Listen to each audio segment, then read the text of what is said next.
My art exhibition had ended, and my husband still hadn't shown up.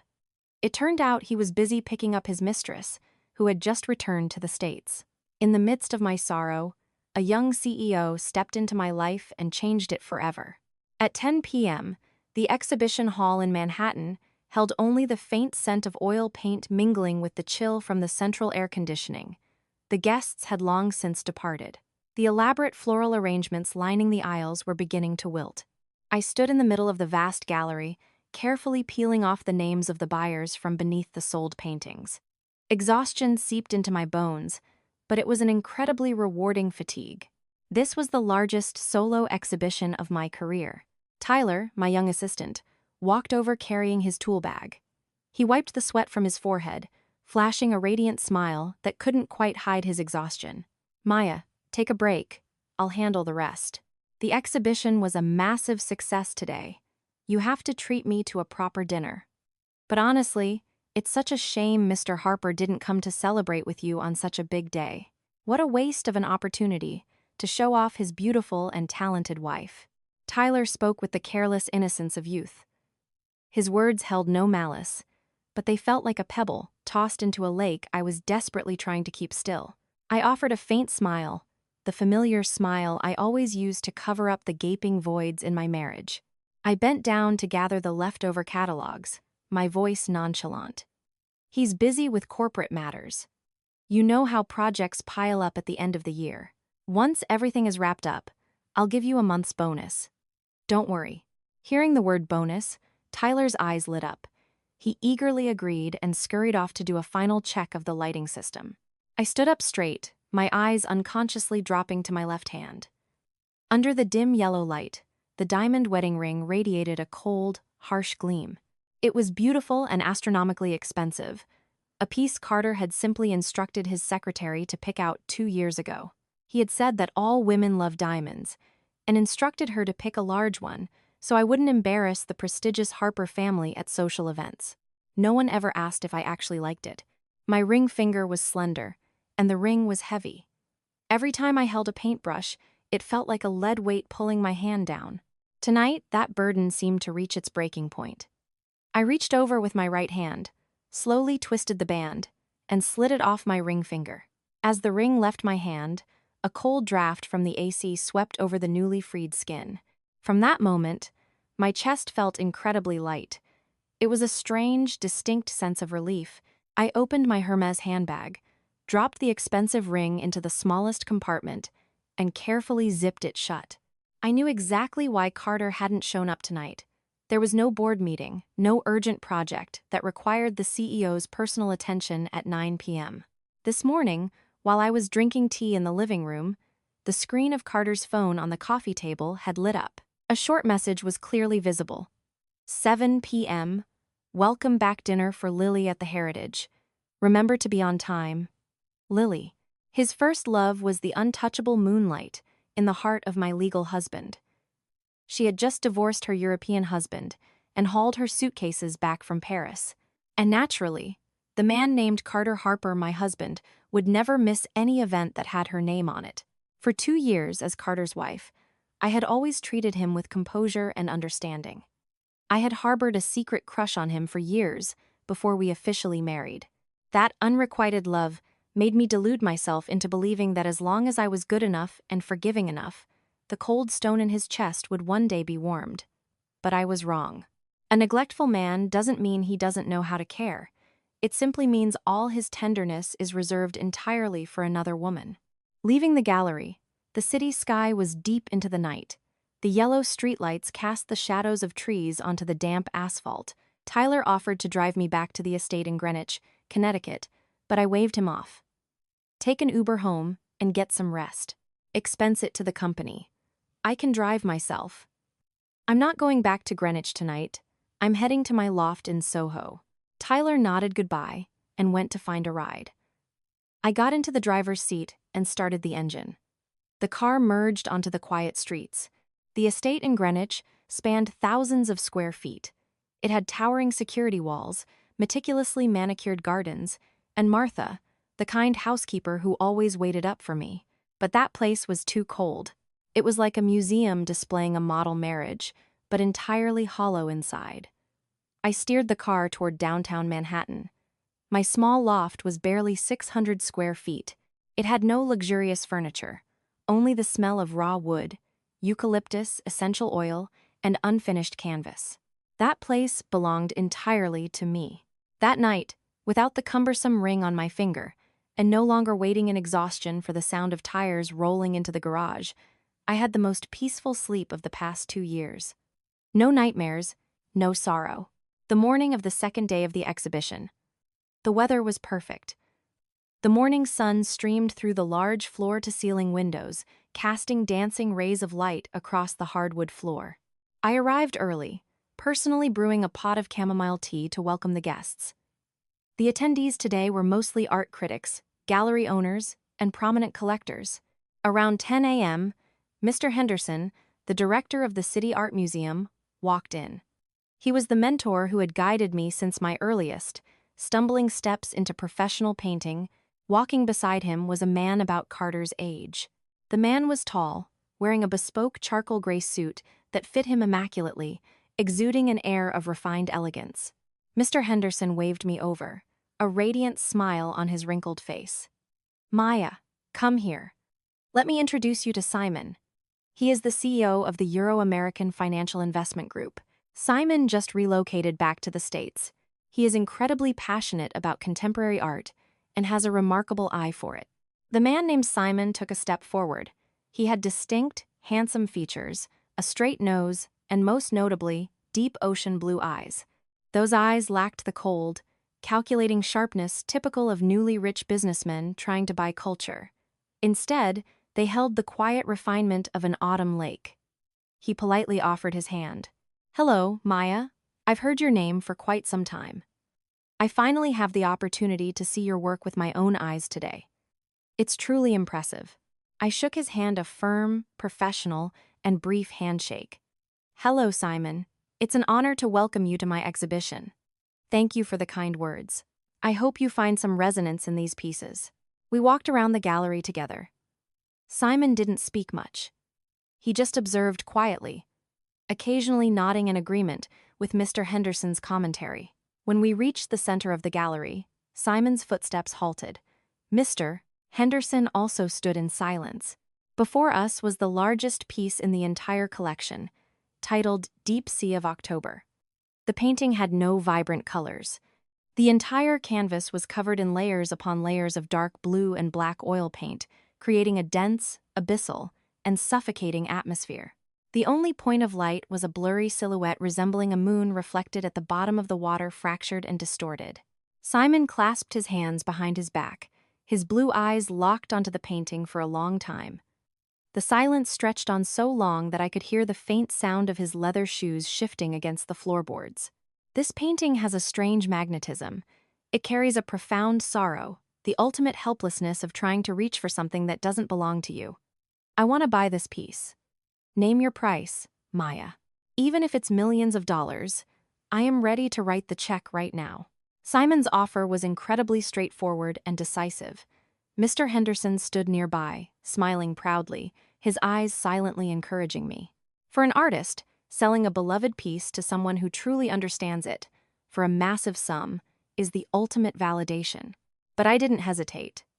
I looked straight at the painting, my voice calm.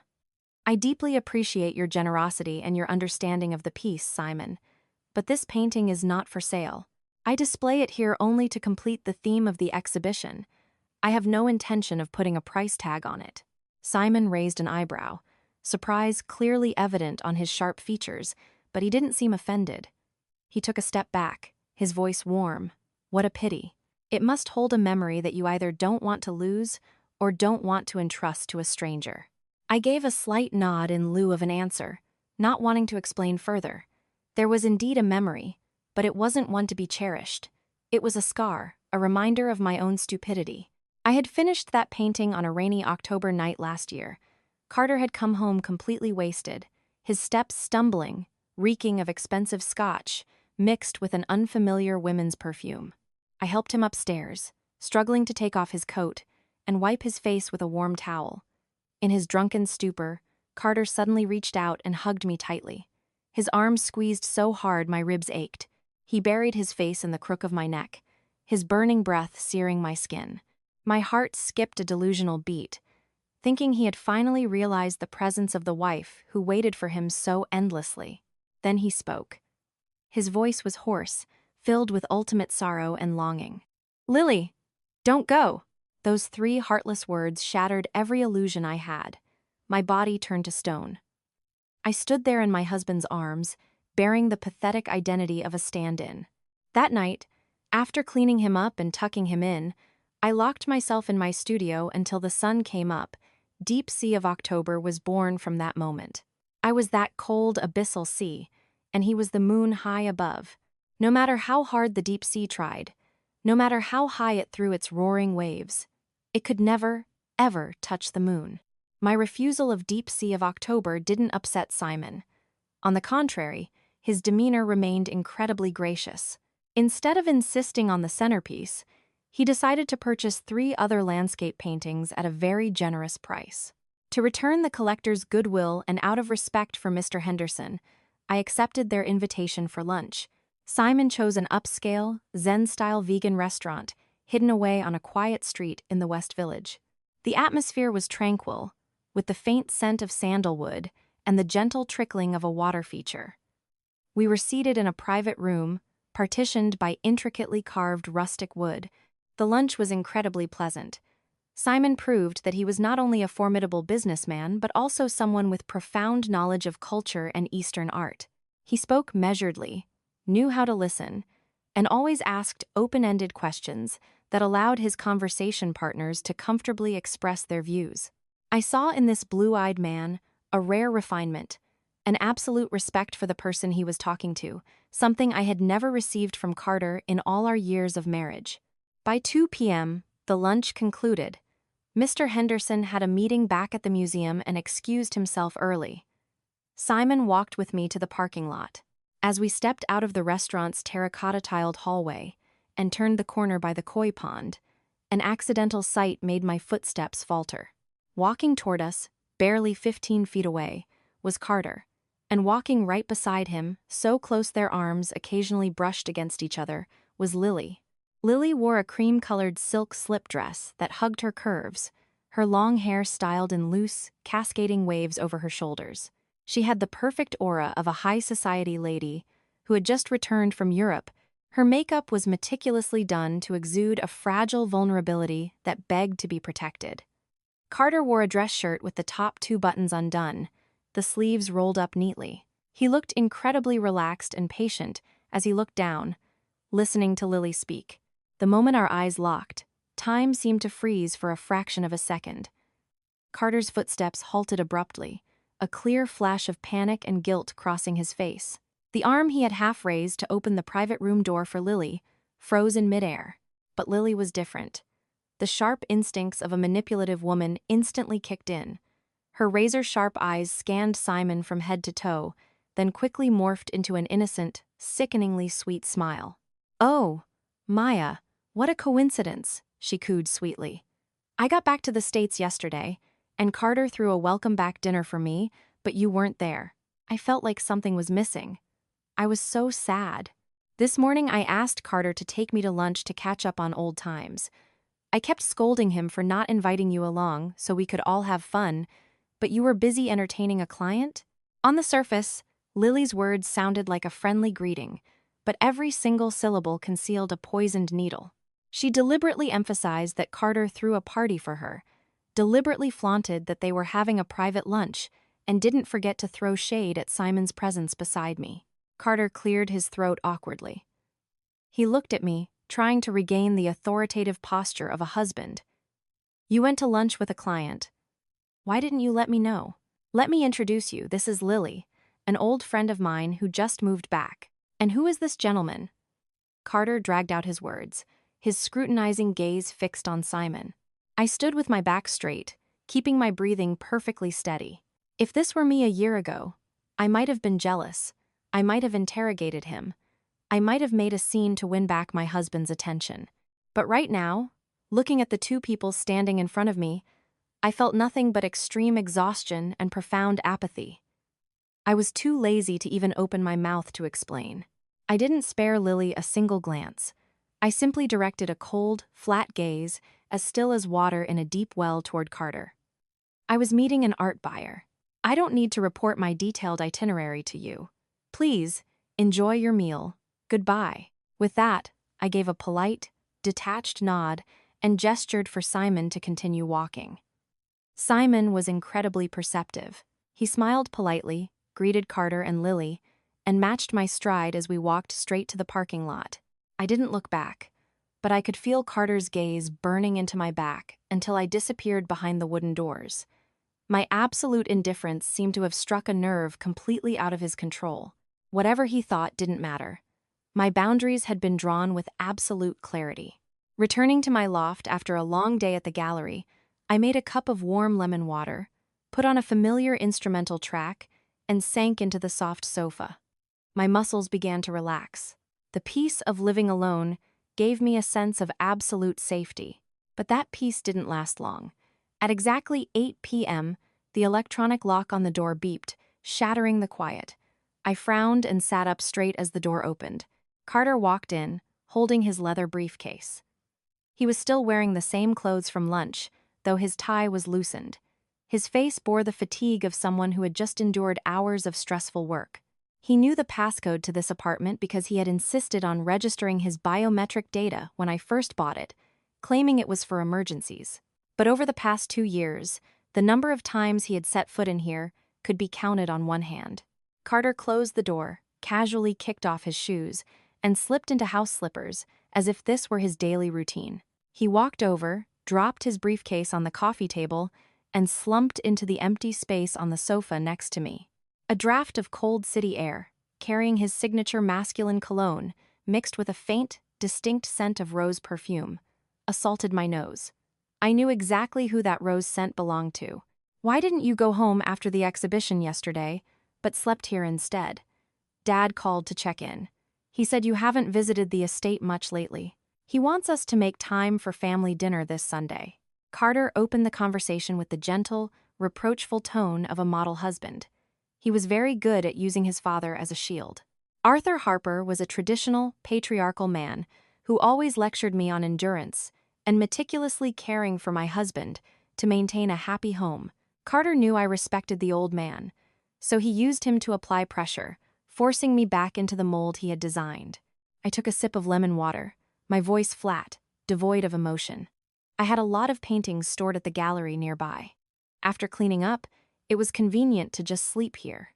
I'm busy finishing a few client commissions this weekend. Go have dinner with your dad and give him my regards. I'll visit him myself when I'm free.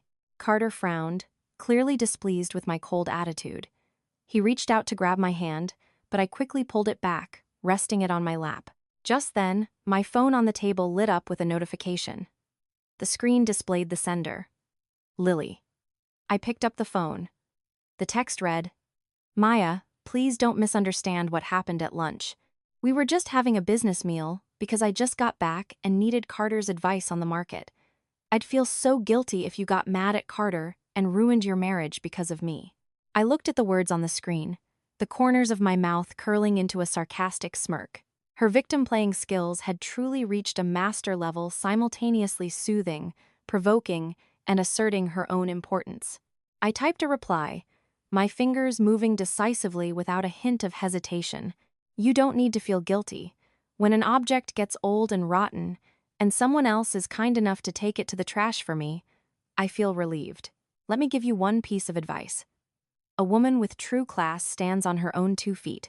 Don't cling to someone else's husband. It makes you look incredibly cheap. After sending the text, I tossed the phone aside, face down on the table. Carter noticed my decisive actions and couldn't hide his curiosity. Who texted you to make you look so annoyed? Nothing. Just spam, I replied curtly. Carter seemed to sense the tense atmosphere. He let out a sigh, slid closer to me, and wrapped an arm around my shoulder. His voice dropped, carrying a coaxing tone he rarely used. Are you still mad about lunch? I admit I was wrong for not telling you beforehand, but there really is nothing going on between Lily and me. She's back in the States all alone. An old friend asked for a favor, so I helped her out a bit. I promise I'll limit my contact with her from tomorrow on. Stop throwing a tantrum. Come home with me. The house is too empty without you. Lies wrapped in a sugar coating. He promised to limit contact, not to cut ties. He wanted me to go home to fill the void of a high-end housekeeper, to act as a decorative prop for the perfect family portrait, not because he actually needed me. I used force to violently shove Carter's arm off my shoulder. His touch right now only made me feel suffocated. I stood up, looking down at the man I had spent my youth chasing. I'm tired. I want to rest. Finish your water and go back to Greenwich to sleep. I have to wake up early to work. With that, I walked straight into my bedroom and locked the door from the inside. I didn't care how stunned Carter stood outside. I didn't care how much his ego was bruised. My sanctuary had no room for lies. The glaring morning sun sliced through the curtains, waking me from a deep sleep.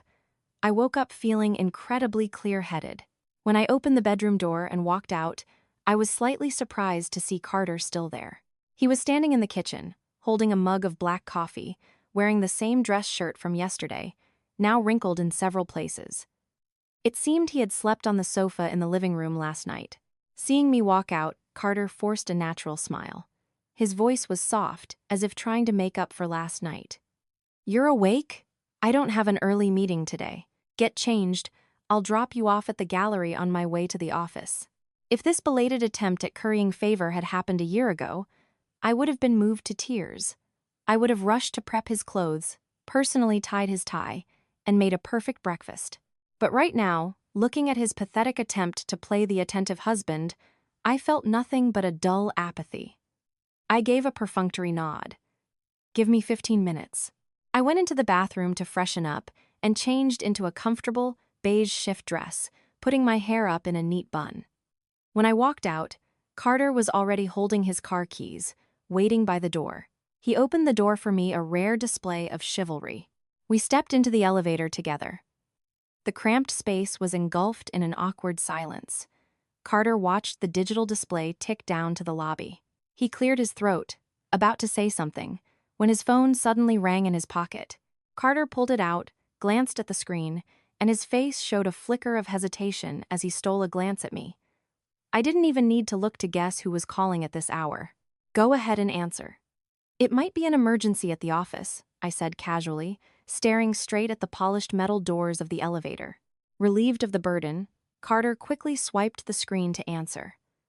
But in his panic, his finger accidentally hit the speakerphone button. The voice from the other end echoed clearly in the quiet elevator. "Carter, please save me.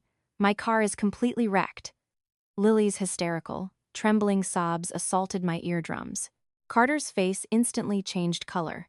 His usual composure vanished without a trace. He gripped the phone in a panic, his voice betraying extreme anxiety and urgency. "Lily, calm down. What happened? Where are you?" I was driving on 5th Avenue, and a delivery truck sideswiped me. The front of my car is crushed, and the driver is screaming at me for money. I'm so scared. I don't know anyone here. "Carter," Lily continued to sob, every word aimed straight at the man's protective instincts. It was just a fender bender in the city. Handling it with insurance and the NYPD was a normal occurrence, but coming from her mouth, it became a life-or-death crisis requiring a hero's rescue. Carter completely ignored my presence right next to him. The hand holding his car keys gripped so tightly his knuckles turned white. He roared into the phone, "Lock your doors. Stay inside the car and don't get out. Send me your location right now. I'll be there in 10 minutes. The elevator dinged, opening into the underground parking garage. Carter hung up, shoved the phone in his pocket, and turned to look at me with a gaze that was apologetic but completely decisive. "Maya, Lily was in a car accident. It looks really bad, and she doesn't know her way around the city. I have to go deal with this for her right now. Please take an Uber to the gallery. I'll make it up to you tonight." Without waiting for a single word of response from me, Carter turned and sprinted like an arrow toward his black Mercedes. The engine roared deafeningly in the underground garage, followed by the spine-tingling screech of tires against the concrete as he sped off, leaving me standing completely alone in front of the elevator doors. I stood rooted to the spot, watching the red taillights of his car disappear around the curve. A draft blew through the basement, carrying the smell of damp mildew straight to my nose. I didn't shed a single tear. I didn't scream. I didn't run after him to beg him to stay. My heart right now was as still as a completely frozen lake. The string that had been pulled taut in my heart for 2 years, already frayed long ago, officially snapped at the sound of his car door slamming. I smiled a bland, bitter smile at my own blind patience. I had given him a chance, but his inherent choice would never, ever be me. I pulled out my phone and opened the Uber app. My fingers quickly typed the destination. It wasn't the art gallery. The destination displayed clearly on the screen. The Harper Estate, Greenwich. It was time to end this miserable charade. The Uber dropped me off in front of the Greenwich Estate. The familiar, ornate black iron gates slowly swung open. The brilliant morning sun poured over the expansive, meticulously paved stone driveway. Everything here was maintained to the millimeter by the hands of the staff. But the more perfect the scenery, the more I felt the cold emptiness radiating from the very bricks. Martha was carefully watering the potted orchids hanging by the porch. Seeing me walk up, a warm smile instantly bloomed on her face, which bore the deep marks of time. She hurriedly wiped her hands on her apron and stepped out to greet me. "Maya, you're home. Carter came home late last night, and I didn't see you with him. I thought you were busy at the gallery and staying in the city for a few more days. Come inside. Let me brew you a pot of Earl Grey." I looked at the kind face of the woman who had stayed in this house for decades, the only person who gave me the feeling of a real family during my 2 years as a Harper daughter-in-law. I shook my head and smiled softly. "I don't want tea, Martha. I'm craving your beef stew. Could you make me a bowl? Extra carrots, not too fatty. Just like always." "Of course. Go upstairs and put your things away. I'll go to the kitchen right now. The beef stock I've been simmering since last night is still piping hot. I guarantee it's delicious." Martha nodded and briskly walked toward the kitchen. I slowly walked up the red-carpeted wooden staircase. Every step seemed to carry an invisible weight. I opened the door to the master bedroom. The spacious room featured Carter's signature cold gray tones. The fresh flowers I used to personally arrange every day were now wilting, rose petals scattered across the mahogany dresser. Inside the massive walk-in closet, Carter's expensive, crisply ironed suits hung neatly, taking up 3/4 of the space. My section huddled in a modest, unremarkable corner. I pulled my large suitcase from under the bed and began packing. I didn't take any of the expensive designer dresses Carter had his secretary buy for me for holidays. I only chose the clothes I bought myself with the money from selling my paintings, my sketchbooks full of ideas, and the set of paintbrushes that had been with me since college. In no time, the suitcase was zipped shut. I looked back at the room one last time. Nothing here belonged to me anymore. When I rolled the suitcase down to the dining room, Martha had just brought out a steaming bowl of beef stew. The rich aroma of rosemary, thyme, and fresh beef warmed the entire room. Seeing me drag the suitcase down, the hand holding the spoon froze in midair. Her eyes showed absolute panic. "Maya, where are you taking that suitcase? Are you going on a long business trip?" I pulled out a chair and sat at the marble table, taking the bowl. The savory broth slid into my stomach, bringing a strange sense of comfort. I ate very slowly, fully savoring this familiar taste, because I knew this would be the last bowl of stew I would ever eat under this roof. Setting my spoon down, I looked up at Martha. My voice was calm and clear. "Martha, Carter and I are getting a divorce. I'm packing my things to move out today." The stainless steel spoon crashed onto the marble tabletop. Martha's eyes widened, her wrinkled hands beginning to tremble. She stepped closer, desperately grabbing my hand, her eyes already red. "Maya, you're joking with me, right? Husband and wife living together, it's normal to have disagreements. If Carter did something wrong, just talk to him slowly. Why let go so easily? He lost his mother when he was young. He's cold on the outside, but he's not a bad person, Maya." I gently patted the rough back of Martha's hand. I knew she loved Carter like her own son, and she loved me like a daughter. This rupture was something she never wanted to witness. "I'm not joking, Martha. I've thought about this very carefully. It's not out of a momentary fit of anger, but because I realize I have no place in his heart. Staying here, I only feel myself withering away day by day. I want to free myself. Martha looked deep into my eyes, seemingly understanding the unshakable resolve in them. Tears rolled down her cheeks. Color, she wiped them away, her voice choking up. You've suffered so much, Maya. You are so kind and understanding. You deserve to be happy. If staying here breaks your heart, then go. Go find your peace, child. I'm old, I can't help you. I just hope you find someone who knows how to cherish you. I hugged Martha's frail frame tightly. Her warm embrace, smelling of fresh herbs and kitchen smoke, was the only thing I felt attached to in this place. After saying goodbye to Martha, I decisively grabbed my suitcase, walked out the door, and headed straight back to my small loft in the city. The iron gates closed behind me, locking away the 2 years of my youth I had dropped into a hopeless void. The next morning, the sun climbed high, casting warm rays into the corner of my bedroom in the small loft. I stretched and woke up from a deep, dreamless sleep.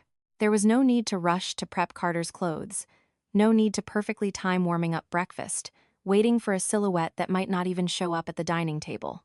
I made myself a cup of black, unsweetened coffee and opened my laptop to start processing orders for the gallery. While waiting for the system to load, I grabbed my phone and opened Instagram to check messages from a few friends. Right at the top of my feed, a brand new post instantly caught my eye. The poster was none other than Lily. The photo was taken from the passenger seat of an expensive luxury car. The focus of the picture was a man's hand resting casually on a premium leather steering wheel. The man's wrist bore a limited edition Patek Philippe watch. Right next to it, a woman's hand with an arrogant, nude-painted manicure was lightly touching the sleeve of his blue dress shirt. I was all too familiar with that watch. I was the one who carefully wiped it down and put it in its glass display case every night for Carter. That blue dress shirt was exactly the one Carter was wearing when he abandoned me in the parking garage yesterday. Below the photo, Lily attached a deeply philosophical, overly sentimental caption. When someone stands by you through the darkest moments, the storm eventually turns into clear blue skies. I took a sip of coffee. The bitter taste slid down my throat, bringing absolute clarity.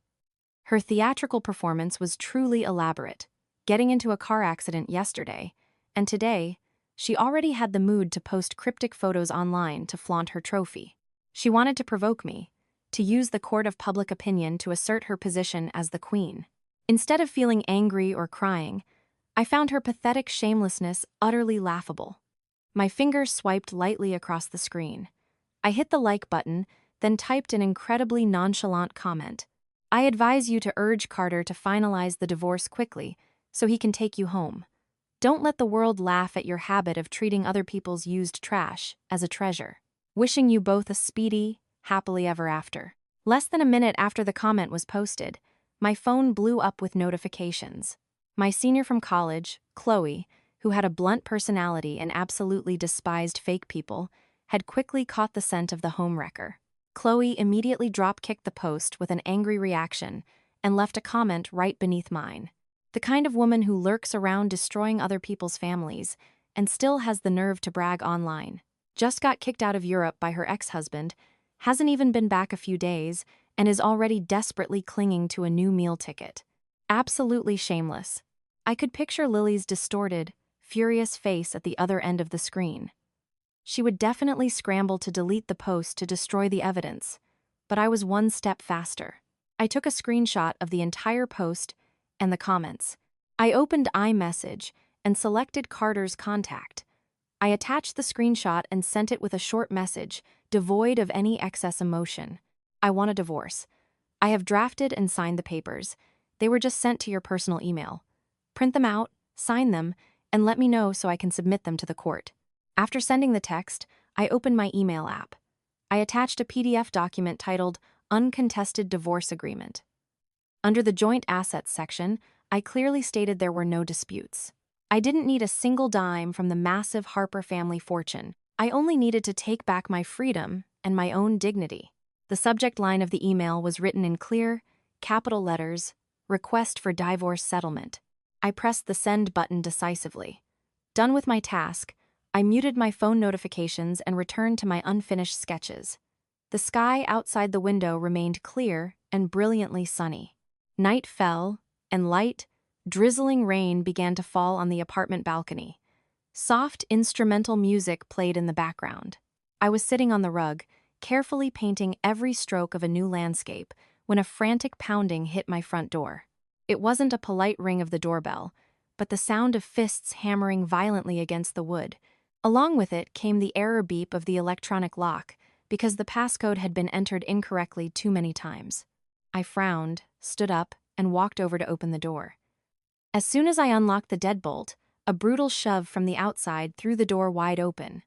Carter stumbled in. His entire body reeked of expensive Macallan scotch. His eyes were bloodshot with rage, and his usually perfectly gelled hair was messy and unkempt. Carter slammed the door shut, the harsh sound echoing through the cramped living room. He lunged toward me, pulling a crumpled stack of A4 papers from his suit pocket and slamming them onto the glass coffee table. It was the printed divorce agreement I had emailed that morning. What kind of crazy game are you playing? Smearing Lily on social media with those vicious words wasn't enough? Now you're using divorce to threaten me? When did you learn to throw these pathetic tantrums? Carter roared, his breath heavy with the stench of alcohol. He berated me with the attitude of a superior disciplining a naughty child. In Carter's ingrained mindset, I was always the submissive wife who never dared cross the line. He automatically assumed my actions were just a cheap, jealous tactic to win back his attention. I took a step back to avoid the smell of alcohol assaulting my nose. I calmly walked over to the filing cabinet, pulled out a fountain pen, and placed it on the papers. I'm not threatening you. Everything is written very clearly in black and white. If you've read it carefully, pick up the pen and sign it. Stop wasting each other's time. My indifferent attitude was like pouring oil on a fire. Carter charged forward. His large hands, like steel vises, grabbed both my shoulders, squeezing so hard my bones ached. He pulled me hard against his heaving chest, his voice lowering but full of imposition. Maya, how many times do I have to tell you? There is nothing sketchy going on between Lily and me. Yesterday morning, the front of her car was crushed. I'm a man. I had to step up and help her resolve it. What do you gain from this baseless jealousy? Come home with me. I'll act like nothing happened, and I won't hold that internet post against you. He was dispensing his generosity in an utterly absurd way. He considered his emotional betrayal and neglect to be completely justified, while my outrage was a sin that needed his forgiveness. A wave of nausea rose in my throat. The disgust I felt for the man standing in front of me flared up stronger than ever. I used all my strength, swinging both arms to shove hard against Carter's chest.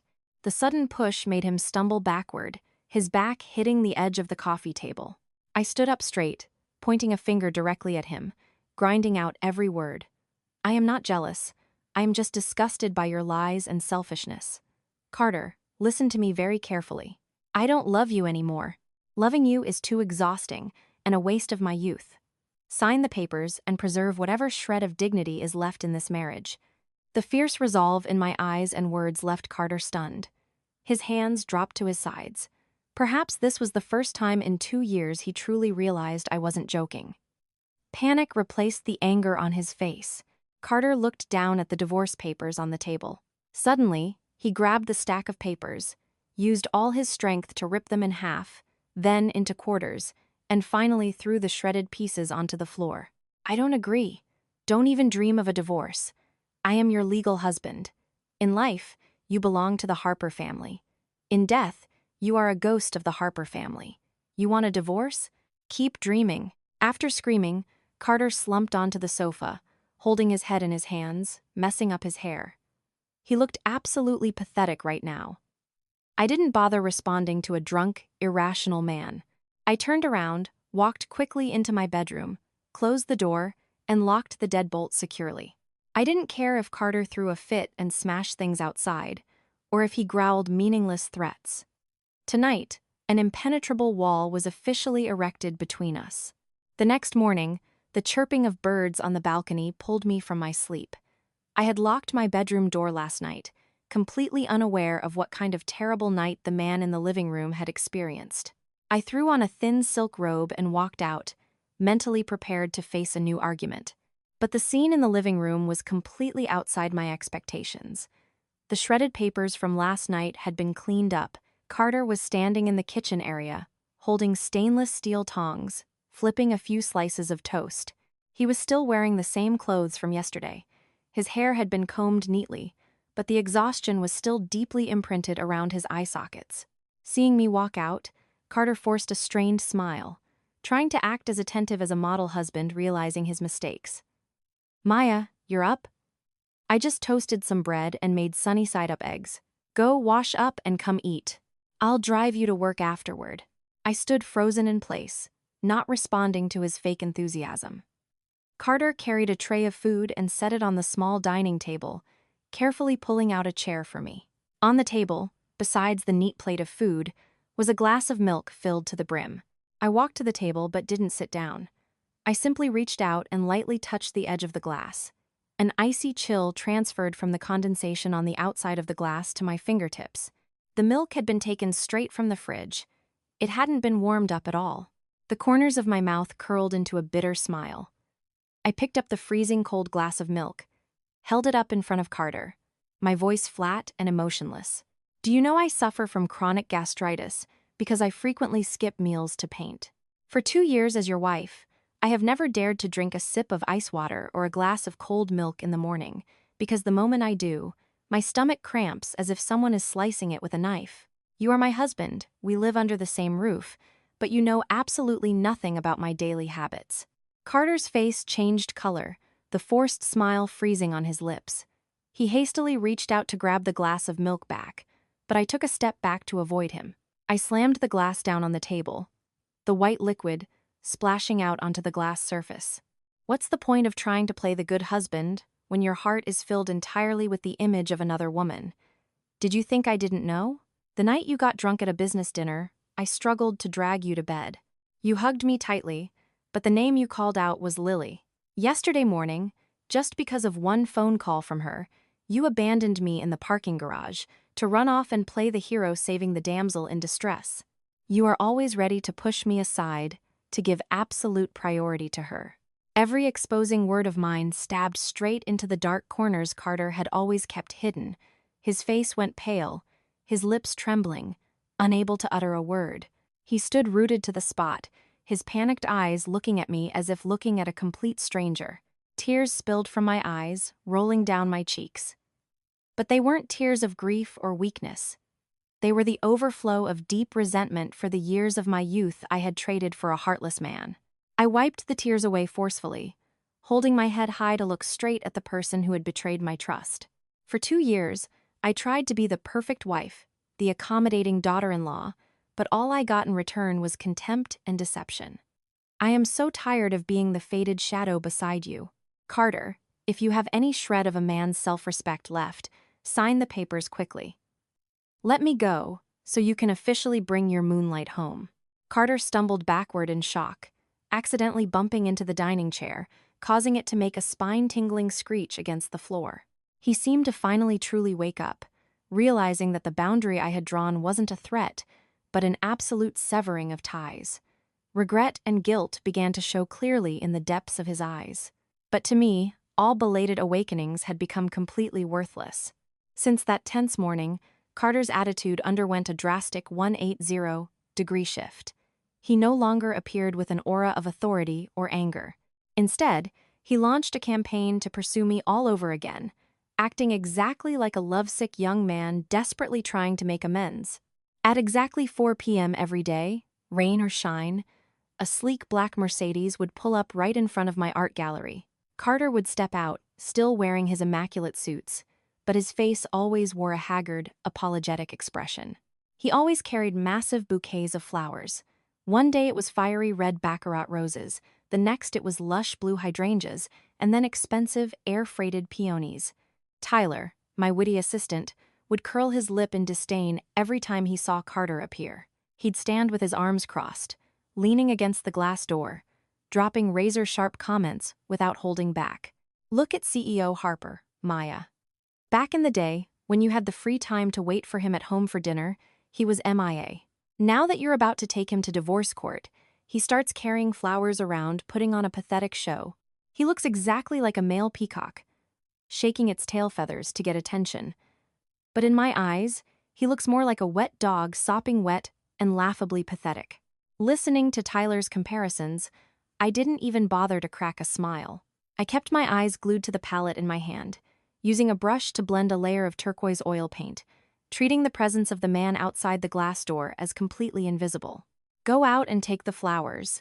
Bring them to the building lobby and let the cleaning staff take them home for decoration. Don't let trash clutter up my studio, I ordered briefly. Tyler obediently agreed and strutted outside. When Carter tried to step inside, Tyler immediately blocked his path, snatched the massive bouquet from him, and casually tossed it straight into the large trash can next to the streetlight. Carter froze, watching the young assistant's rude behavior, but he gritted his teeth and endured it, not daring to react with his usual arrogant hostility. After work, just as I grabbed my bag and stepped out of the main lobby, Carter lunged forward to block my path. He spread his arms, looking at me with pleading eyes. "Maya, are you free tonight? I made a reservation at the French restaurant on the top floor of the World Trade Center. Let's have dinner. I have a gift I want to give you. Can you just forget about the divorce papers for now? Give me a chance to make it up to you." He spoke with an urgent, imploring tone, completely casting aside the pride of an austere CEO. Passers-by began to turn their heads out of curiosity, watching the scene of a highly successful man groveling before a woman. I stopped, stepped back to maintain a safe distance, my eyes as cold and sharp as ice. "I'm not free, and even if I were, I would never have dinner with you. Take your gifts and give them to Lily. I'm sure she'd be thrilled to accept them. Get out of my way. Don't make me call building security." With that, I decisively walked around him, taking long strides toward the Uber Tyler had already called. Through the rearview mirror, I saw Carter standing dazed amidst the flow of pedestrians, his shadow stretched long on the pavement, looking desolate under the yellow streetlights. The cruelest punishment for a heartless person is the absolute indifference of someone who once gave them their whole heart. And Carter was now tasting every single drop of the poison he had mixed himself. Rush hour in the city is always noisy and suffocating with exhaust and gridlock. Today, I finished a custom portrait sketch for a client, so I stayed at the gallery later than usual. Just as I packed my brushes into their wooden case, the phone on my desk rang. The screen displayed Simon's name. Ever since our lunch at the vegan restaurant, he still occasionally texted me to discuss art movements. "I'm parked downstairs in front of your gallery, Maya. If you're done with work, I'd like to invite you to dinner. My favorite spot just got a shipment of fresh white truffles. I believe someone with a refined palate like you would enjoy the flavor." Simon's warm, articulate voice came through the phone, carrying absolute politeness. I smiled softly. Simon's gracious initiative always made people feel comfortable, never bringing a sense of pressure or coercion. I grabbed my purse, reminded Tyler to lock the doors carefully, and together we walked out to the main lobby. Right below the marble steps, Simon's silver Bentley Continental was parked neatly by the curb. He was leaning against the car door, wearing a light gray dress shirt with the top button undone. Under the newly lit streetlights, his deep blue eyes looked even more profound and captivating. Seeing me walk out, Simon stood up straight, smiling, preparing to step forward and greet me. But at that exact moment, a tall, dark silhouette suddenly lunged out from the blind spot of a concrete pillar, blocking my line of sight. Carter stood towering in front of me, his bloodshot eyes carrying the pent-up frustration of several days. Ignoring all my coldness, he resumed his dictatorial, patriarchal behavior. "Maya, where do you think you're going? Get in my car. I'm taking you to dinner. Today, even if I have to tie you up and drag you away, I won't let you keep rejecting me like this." As Carter spoke, he reached out to grab my wrist, but quick as lightning, Tyler stepped forward and violently swatted Carter's arm away. The assistant glared at the arrogant CEO with undisguised contempt. "Mr. Harper, please have some self-respect. Maya doesn't want to go with you. What's the point of forcing her? Do you think just because your company is big, you can do whatever you want?" By this time, Simon had walked over to our position. He maintained a very respectful distance from me. His sharp blue eyes swept over Carter's somewhat pathetic state. Simon gave a polite nod in greeting. "Hello. I don't know what urgent business you have, sir, but your behavior toward Maya is quite ungentlemanly." Carter ground his teeth in anger. Being questioned by a strange man who was much more poised than him severely trampled on his ego.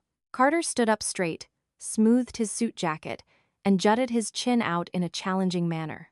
"I am Carter Harper, her legal husband. I'm here to pick my wife up for dinner. Do I need to report to you and ask for your permission?"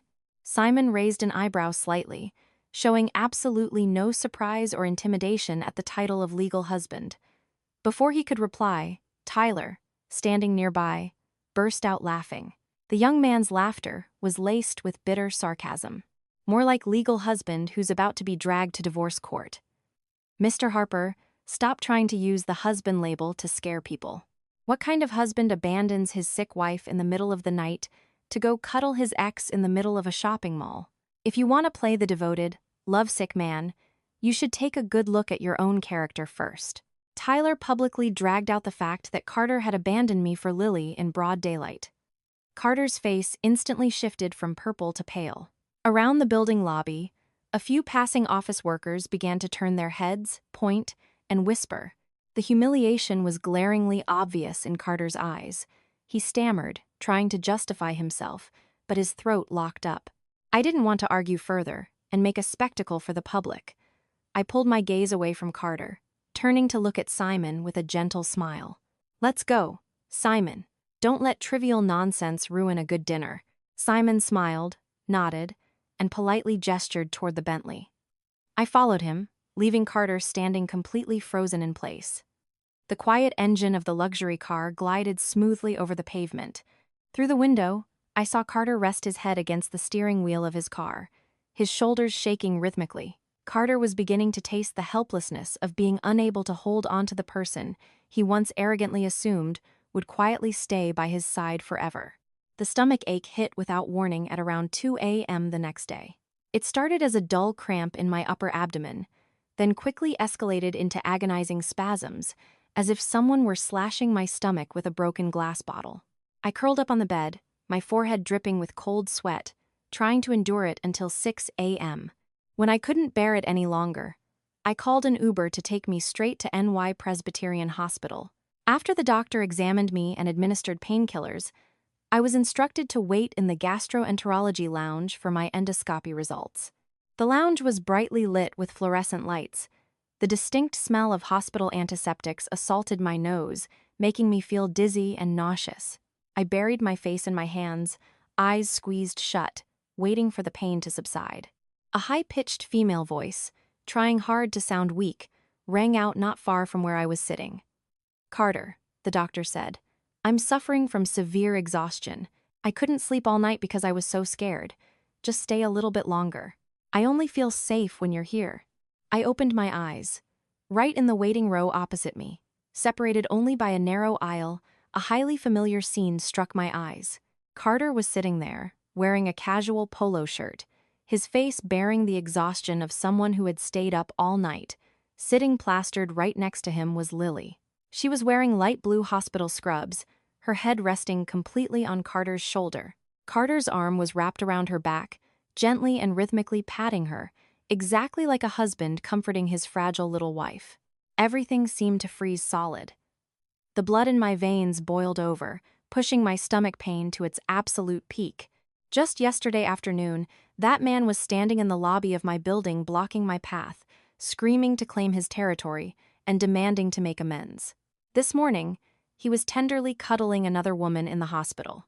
Did Carter truly see me as an emotionless puppet, or did he give himself the right to greedily hold on to both of us? I gripped the metal armrest of the chair and unsteadily stood up. The outrage morphed into strength, helping me stand with my back straight. The clicking of my heels against the ceramic tile echoed sharply. Hearing the sound, Carter looked up. His eyes widened so much the corners could have torn. Extreme panic washed over his face when he saw me standing like a monolith before him, looking pale, my hand still clutching my stomach. Carter immediately retracted the arm comforting Lily's back, frantically shoving her off his shoulder. He jumped up, clumsily trying to step forward to support me. "Maya, why are you here? Are you sick? Where does it hurt?" "Let me take you to find a doctor." Carter reached his hands out, his face a mask of frantic worry. But right as his fingers were about to touch my shoulder, a horrific wave of nausea rose to my throat. I took 2 steps back, dodging him as if avoiding disease-ridden garbage. My eyes were as sharp as daggers, pinning down the wavering eyes of the cheating man. "Don't touch me with your filthy hands," I snapped, my voice echoing down the quiet hospital corridor. A few passing nurses jumped and stopped to look. Lily, sitting on the chair, saw my aggressive attitude and immediately resumed playing the victim. She pretended to clutch her chest and gasp for air, her voice trembling as she interrupted. "Maya, please don't misunderstand Carter. I was in the ER last night and had no family here. Carter just felt sorry for me and came to the hospital to check on me. Making a scene here is just embarrassing him." I snapped my head toward Lily. Her hypocrisy had now surpassed the tolerance of any normal human being. I let out a mocking laugh, the sound carrying absolute contempt. "Do you think I have any interest in throwing a jealous fit to win back the trash you're cradling? You two truly are a match made in heaven." One specializes in playing the weak victim to beg for affection from someone else's husband. The other talks about loving his wife, while his hands are busy groping and comforting his ex. Standing near the two of you makes me sick. My words were like poison-tipped needles, piercing straight into their faces. Carter stood paralyzed, his jaw clenched so tight the veins bulged on his temples. He couldn't utter a single word of defense, because he himself knew he was completely in the wrong. I clutched my stomach, turned my back, and walked away, leaving behind 2 people who fancied themselves as pathetic, tragic lovers. My decisiveness completely severed my final shred of concession. I took 2 steps, then abruptly stopped. I turned my head, looking straight into Carter's pale face, and issued my final ultimatum right in the middle of the antiseptic-smelling hospital corridor. My voice was cold and resolute, leaving him absolutely no way out. "Carter, I don't have the time or energy to play cat and mouse with you anymore. Tomorrow morning, at exactly 9 a.m., bring the signed divorce papers and meet me at the Manhattan Family Court. If you don't show up or intentionally avoid it, I will file for a contested divorce and have my lawyers serve the subpoena straight to your corporate office. Whether you can maintain the reputation of the dignified CEO then, I can't guarantee." With that, I didn't wait for his reaction, continuing my strides toward the pharmacy counter. Behind me, I heard the sound of Lily fake sniffling and crying, but Carter remained completely silent. Threatening his reputation and career had struck the fatal weak point of an ego-driven man like him. The next morning, the city weather was stunning. The sky was a clear, cloudless blue, and golden sunlight filtered evenly through the leaves of the old oak trees lining the street leading to the courthouse. I arrived very early, wearing a modest black shirt dress, my hair pulled back into a neat bun. I picked a stone bench under the cool shade of a tree, casually scrolling through my phone as I waited. At exactly 9:15 a.m., a yellow taxi pulled up to the courthouse gates. Carter didn't drive his own car. He had to take a cab. He stepped out looking more pathetic than I had ever seen him, no longer draped in expensive, bespoke suits.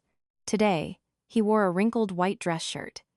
He was unshaven with prickly stubble, and his dark, bloodshot eyes clearly showed the marks of a sleepless night. Carter walked slowly toward me, holding a plastic document folder in his hand. He sat down on the far end of the stone bench, keeping a very wide distance. The silence was so profound that you could hear the crunch of dry leaves under his leather shoes. Carter held the document folder out to me. I signed it. "Check it." His voice was hoarse and choked with bitterness. I took the folder and pulled the paper out.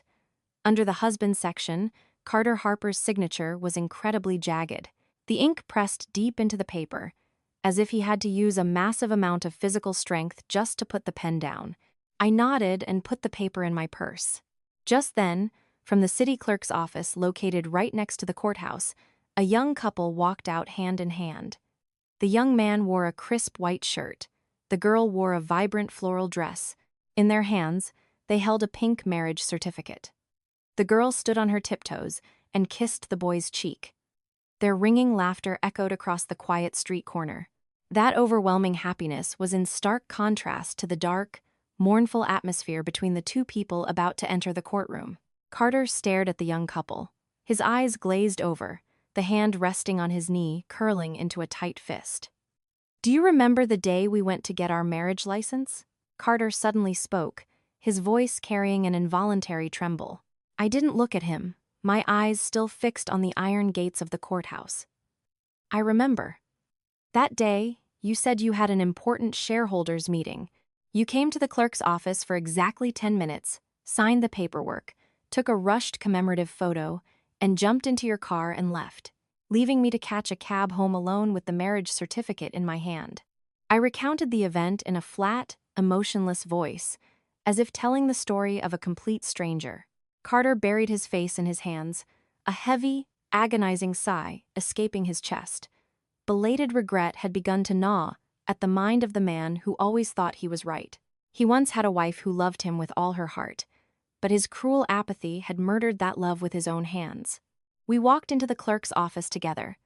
The procedure went incredibly fast and smoothly because there were no disputes over assets or children. When the judge slammed the gavel down on the decree granting our uncontested divorce, my chest welcomed a rush of clean, incredibly light air. I walked out the courtroom doors, offering no words of goodbye, decisively turning in a different direction. I left Carter standing frozen, watching my back disappear down the long, endless corridor. Holding the divorce decree in my hand, I felt as if a 1,000-pound boulder that had been crushing my chest for 2 grueling years had just been lifted.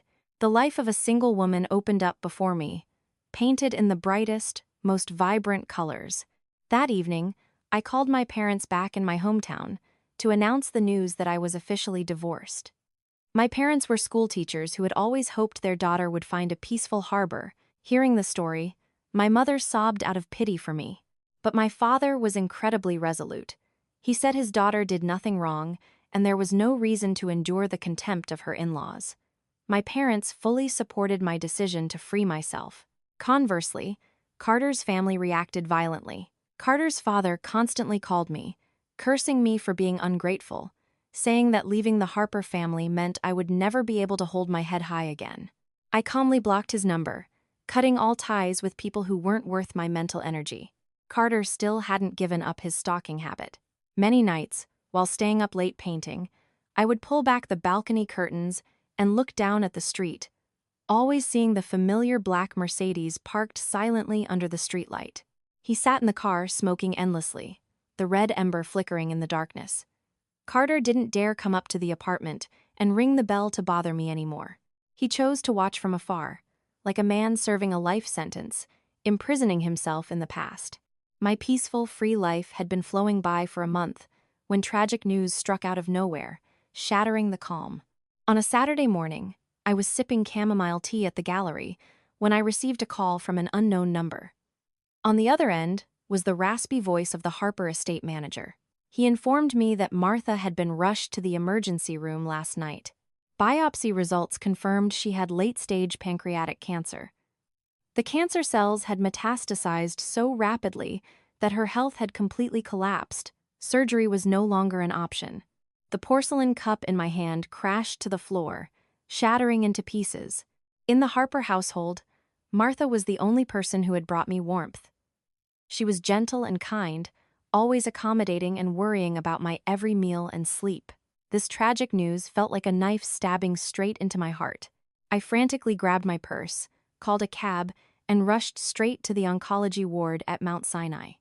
The hospital on a weekend was crowded and suffocating. The smell of antiseptics, mixed with clinical food, created an atmosphere thick with exhaustion and tragedy. I ran up to the 3rd floor, the palliative care unit for terminal cancer patients. As soon as I stepped out of the elevator and passed by a small indoor atrium where bougainvillea petals were falling, I saw Carter. Carter was slumped on an old wooden bench, his face buried in his hands. His broad shoulders were shaking violently with every choked sob. The sound of a grown man crying was tragic and helpless. Martha hadn't given birth to Carter, but she was the one who had held him and raised him since his mother passed away when he was 5. To Carter, Martha was his second mother. The imminent loss of the most important woman in his life caused his arrogant armor to completely collapse. I stopped in my tracks, my feet hesitating to move forward, but Carter sensed my presence. He lifted his tear-drenched face. His eyes were bloodshot, filled with absolute agony. Carter stumbled to his feet and walked quickly toward me. Without a word, Carter rested his head on my shoulder. His arms hung limply at his sides. He didn't dare hug me, only borrowing a shoulder to lean on. His suppressed crying burst from his throat. "Maya, Martha is really leaving me. The doctor said she only has a few weeks left." I stood as still as a stone statue. The smell of cigarettes mixed with sweat on Carter's body hit my nose. I didn't push him away, but I didn't wrap my arms around him to comfort him, either. I lightly patted his back twice, exactly the way one would comfort a complete stranger. My mind was focused entirely on the kind woman lying dying in the hospital room, letting the wind carry away the weakness of the man beside me. Leaving the atrium, I pushed open the door to room 302. The room was painted a stark, cold white, with only the steady beep-beep coming from the heart monitor. Martha looked incredibly small in the middle of the massive hospital bed. Her once kind, full face was now hollow and pale, hooked up to a web of IV tubes. Seeing me walk in, her dull eyes lit up a little. She tried to shift, her frail hand covered in dark bruises from the IV needles waving me over. I ran to her, grabbing her freezing hand, unable to stop my tears from falling. "Martha, I came to see you. Please try to eat and rest. The doctors will make you better," I choked out, telling a lie to comfort her. Martha shook her head slightly, a withered smile blooming on her lips. She used her strength to squeeze my hand tight, her voice weak and raspy. "I know how sick I am, Maya. Living to this age is a blessing from God. My only regret is that I won't get to see you find a new, happy harbor. You've gotten so thin. You have to know how to take care of yourself. Do you hear me?" I nodded continuously, pressing my tear-streaked face into Martha's rough palm. As we were talking, a loud noise erupted as the hospital room door was forcefully pushed open. Lily strutted in. She was wearing a frilly, pastel-pink A-line dress, carrying a vibrant basket of carnations and an expensive insulated thermos. As soon as she saw me sitting by the bed, Lily faked extreme surprise, her eyes widening. "Oh my, Maya, you're here too? I thought since you and Carter got divorced, you'd be avoiding your ex-in-laws. You really are so loyal and sentimental." Her words were laced with sarcasm, deliberately reminding me of my status as a stranger. Lily casually placed the flower basket on the nightstand, confidently pulled up another chair, and sat right next to the bed. She unscrewed the lid of the thermos. The rich aroma of organic truffle chicken broth filled the room. Lily smiled gently, acting incredibly demure. "Martha, I heard from Carter that you were sick in the hospital. I was so worried. I had to wake up at 5 a.m. today to personally slow cook this organic truffle chicken broth for you to build up your strength. Please try to drink a little to get better. Once you're discharged, I will take Carter's place and take perfect care of you." Lily spoke with the tone of the true mistress of the Harper estate, graciously bestowing her charity upon the help. She delicately scooped a small bowl of broth, stirred it lightly with a spoon to cool it, and held it right up to Martha's mouth. Martha looked at the steaming bowl of broth, then at Lily's meticulously made-up face. Her kind eyes suddenly became incredibly sharp and astute. Having lived her entire life working in high society, Martha could easily see right through the hearts of social climbers. Martha slowly opened her mouth and took a small sip from the spoon Lily offered.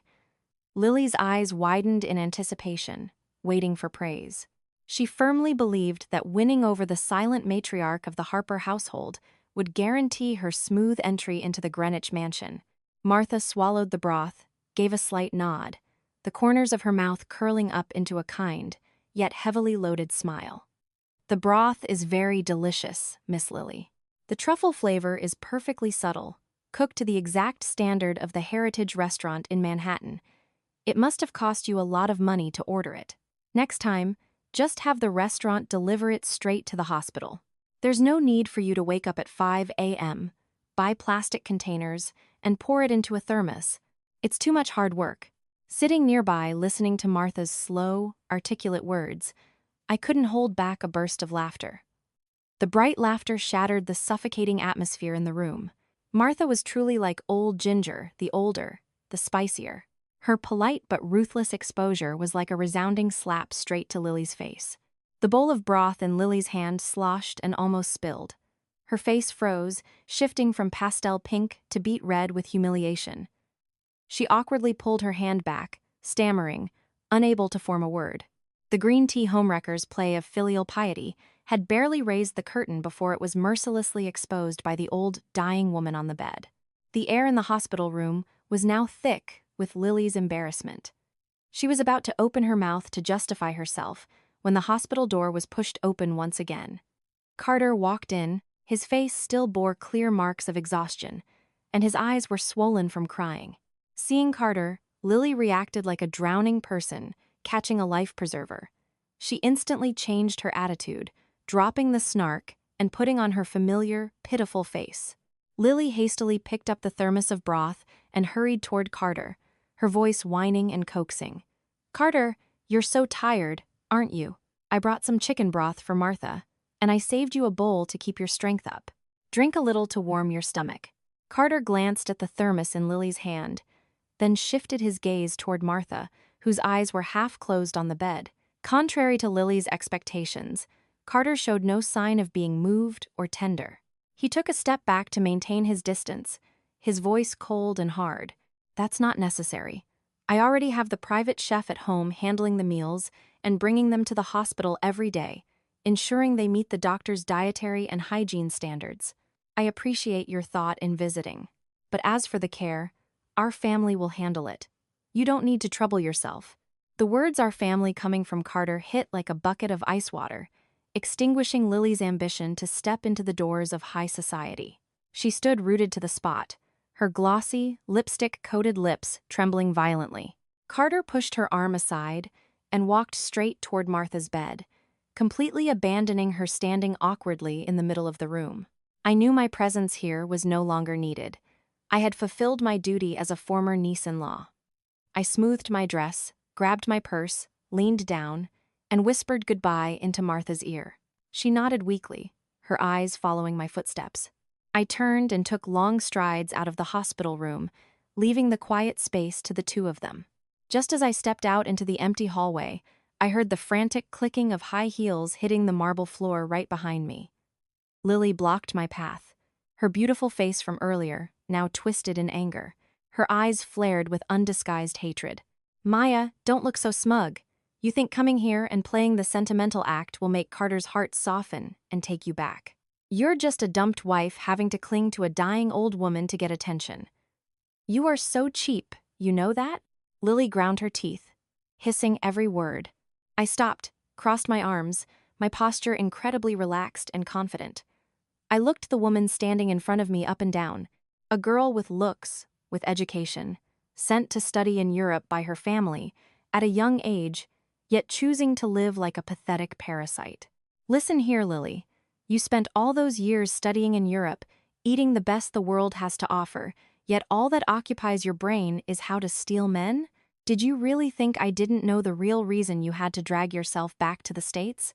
I lowered my voice, every word falling rhythmically, like hammers shattering her mask. "Your European husband found out you were siphoning his money to send back to an old flame here. So he filed for divorce and kicked you out of the house empty-handed. You have no real degree, no job, so you had to haul your luggage back here to find a sugar daddy to foot your bills. You chose Carter because he's rich, and most importantly, because he used to be blindly in love with you. You're not clinging to him out of love.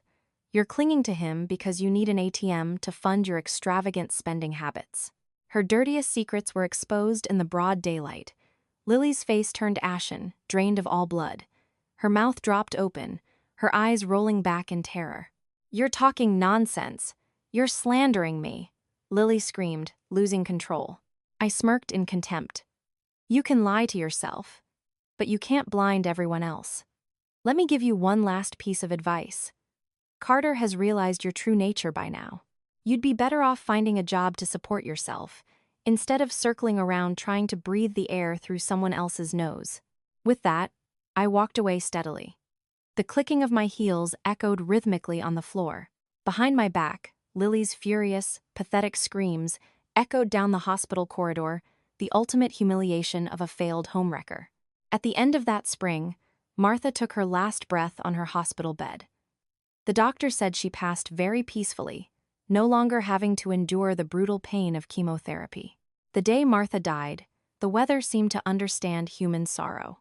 The city sky was a bleak gray, dark clouds rolling in, leaves outside the window falling sparsely with every gust of wind whistling through the cracks. Martha's funeral was held with great solemnity at the Frank E. Campbell Funeral Chapel.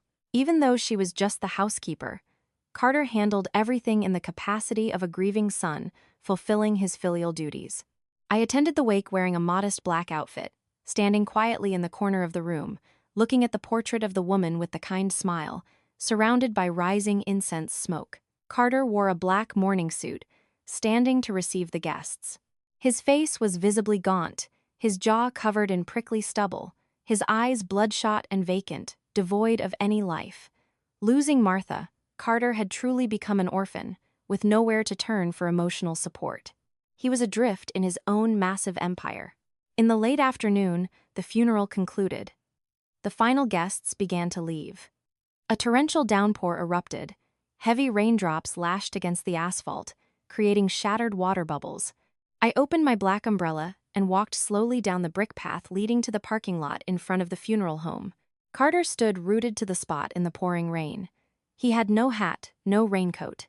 His entire body was soaked, rainwater streaming down his chiseled face, mixing with the hot tears he no longer wanted to hide. He was punishing himself for mistakes that could never be undone. From a distance, Lily ran up holding a large, clear umbrella. She tried to wedge herself under the rain, reaching out to cover Carter with the umbrella. Lily hugged Carter's arm, using her most pitiful tone to coax him. "Carter, it's raining so hard. You'll get sick standing here. Everything is done. Get in the car and go home to rest. I'll go with you to take care of you." But Carter was entirely soulless to Lily's care. He slowly turned to look at the woman, his eyes freezing cold and filled with absolute disgust. Suddenly, Carter swung his arm violently. The force of the shove made Lily stumble backward. The umbrella in her hand slipped and fell into a muddy puddle. She stared in shock at the man in front of her, unable to believe he would treat her so roughly. Carter ignored Lily. His gaze pierced through the thick curtain of rain, locking onto my silhouette standing a short distance away. Carter took a step, the stumbling, trembling steps of a man who had lost all his life force. He walked toward me, his designer leather shoes submerged in the water. Standing in front of me, Carter bowed his head. His voice was shattered, carrying the desperate pleading of a man pushed to a dead end. "Maya, Martha is really gone. There's no one left in the house. I'm so cold. Can you hug me? Just once. I'm begging you." Carter sobbed, reaching out his trembling arms, intending to touch my shoulders. My heart ached for a split second out of pity, but the stillness of reason quickly extinguished that weak emotion. I took a half step back to avoid his embrace. My eyes looked at him, as flat as a winter lake, without a single ripple of disturbance. I slowly reached out and pressed the handle of my black umbrella into Carter's freezing hand. "Carter, it's raining and cold. Take the umbrella to shield yourself. For the rest of your life, you must walk your own path, and you must endure your own cold. Goodbye." I let go, stepping back out of the protection of the umbrella. Ignoring the rainwater that instantly soaked my hair and shoulders, I resolutely turned my back and took long strides toward my car. I walked very slowly, very steadily, never once looking back. That man was permanently left behind in the rain. Years later, through the articulate recounting of the Harper family's old chauffeur during a chance encounter, I finally got the complete picture of Carter's tragic state on the night the funeral ended. The driver recounted it with tear-filled eyes, mourning a family that could have been warm and peaceful, but was destroyed by its own hands. That night, the Mercedes-Benz rolled through the torrential rain, bringing Carter back to the estate in Greenwich. The heavy iron gates slowly opened via the automated system. There was no Martha standing on the porch, smiling to welcome him. No warm yellow light spilling from the living room. The entire mansion, spanning thousands of square feet, was engulfed in pitch-black darkness and a terrifying silence. Carter pushed the door open. The motion sensors immediately turned on the entire crystal chandelier system on the ceiling. The owner of the expensive furniture was revealed, but it was as cold as a crypt. Carter threw the soaking wet umbrella onto the marble floor and stumbled toward the kitchen. He opened the refrigerator, only to see rows of neatly stacked bottled water. There were no more containers of food, with sticky notes telling him to heat them up, written in my soft handwriting. He looked up at the long dining table, the place where there was always a hot bowl of beef stew or a cup of ginger tea waiting for him on the nights he came home drunk and late. Now, the tabletop was bare and freezing cold. Carter buried his face against the table, his chest heaving as he gasped for air.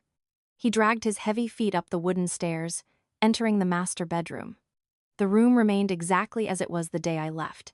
The position of the objects hadn't changed, but the human warmth had completely evaporated. Carter walked dazedly into the bathroom. On the stainless steel towel rack, my white towel with a blue trim was still carefully hung right next to his gray towel. I hadn't taken it because I didn't think it was necessary. Seeing that familiar towel, the last line of defense in Carter's mind completely collapsed. He reached out, violently yanked the towel down, and pressed it hard against his face. The faint scent of tea tree essential oil still lingered on the soft cotton fibers. A scent so familiar, it made his heart ache as if it were being pierced by thousands of needles. Carter slowly slid down the tiled wall, sitting slumped on the cold bathroom floor. The man who was always proud and dignified in the corporate world, now curled up like an abandoned child. He buried his face in the bath towel and broke down sobbing. The roaring cries, carrying ultimate regret, echoed through the empty house. Maya. I was wrong. I was so wrong. Please come home. I'm begging you. Martha is gone. There's no one to make stew for me anymore. I want a bowl of Martha's stew too. Maya, Carter choked out, calling my name in despair. He screamed into the silent void, hoping a miracle would appear, hoping a fragile silhouette would step out from the bedroom door, scold him a little, and then gently guide him to bed. But reality was incredibly cruel. No one answered him. There was only the echo of his own voice hitting the lifeless glass walls and bouncing back coldly. Ultimate loneliness had besieged Carter Harper. He had hundreds of millions of dollars in his hands. He had a formidable business empire, but he had permanently lost his only family. The bitter fruit he had planted with his own hands. Now that he had to swallow it whole, all by himself, for the rest of his life. Time is like a wonderful anesthetic. It doesn't make the wound disappear, but it makes you no longer feel pain when you touch it. 4 years had passed since the day I walked out of the family court with the divorce decree in my hand. This summer, the sky was a brilliant, sunny blue, and vibrant red flowers bloomed on every street corner. My career in art had taken off massively. I was no longer a painter who locked herself in a studio, waiting for the love of a heartless man. I organized a national art exhibition tour across major U.S. cities. The strange thing was, at every stop on the tour, from glamorous New York to the sunny coastal cities of California, I always received a massive, anonymous bouquet of baccarat roses. No greeting card, no sender's name. But I knew exactly who the sender was. Carter was still using the most pathetic method to cling to my existence, but I didn't care. All those bouquets were given to Tyler to hand out to the gallery visitors. Today was the final day of the tour at an outdoor art space, overlooking the bay in Carmel by the Sea, California. I made a monumental decision. I placed the painting Deep Sea of October on an easel in the very center and put it up for public sale. This wasn't just selling an artwork. It was the final ritual for me to uproot the resentments and sorrows of the past. Less than an hour after the announcement was posted, Simon appeared. He had taken the earliest flight from the East Coast all the way out here. Simon maintained the same polite and calm demeanor as the day we first met. He walked up to the painting, his deep blue eyes shining with absolute reverence. Simon didn't negotiate. He immediately wrote a check to buy the painting for many times its starting price. That evening, Simon invited Tyler and me to dinner at an upscale seafood restaurant situated on a rocky cliff jutting out over the Pacific Ocean. The ocean wind blew fiercely, carrying its signature salty tang. The sound of crashing waves blended with soothing music to create an incredibly romantic atmosphere. Simon raised his glass of dark red wine toward me with a warm smile. To Maya, stepping out of the deep sea and embracing a new beginning. That painting was a masterpiece of sorrow, but from now on, Maya's life will only have the vibrant colors of happiness. I clinked glasses with him, taking a sip of the wine. It was slightly tart on the tip of my tongue but left a sweet aftertaste. Thank you, Simon. Thanks to your companionship over the past few years, I was able to find the inspiration to pick up the brush again. You are a wonderful friend. Simon set his wine glass on the table. His eyes suddenly became incredibly serious and sincere. He reached into his suit pocket, pulled out a dark blue velvet box, and slid it gently toward me. Maya, I don't want to be just friends anymore. Honestly, since the day you painted that piece, I've quietly followed your every step. I've witnessed your pain, your resilience, and your brilliance as you stood on your own 2 feet. I bought this painting not to collect it, but to preserve a piece of the past of the woman I love. Simon opened the velvet box. Sparking against the soft fabric was a platinum necklace and earring set. The pendant was intricately carved in the shape of a soft yet resilient pampas grass stem, reaching up to support a stunning, blue-tinted pearl. I designed this jewelry set myself, specifically for you, Maya. It's called Lifting the Moon. The deep sea might not be able to reach the moon, but my shoulders are always ready to lift up the brightest moon in my heart.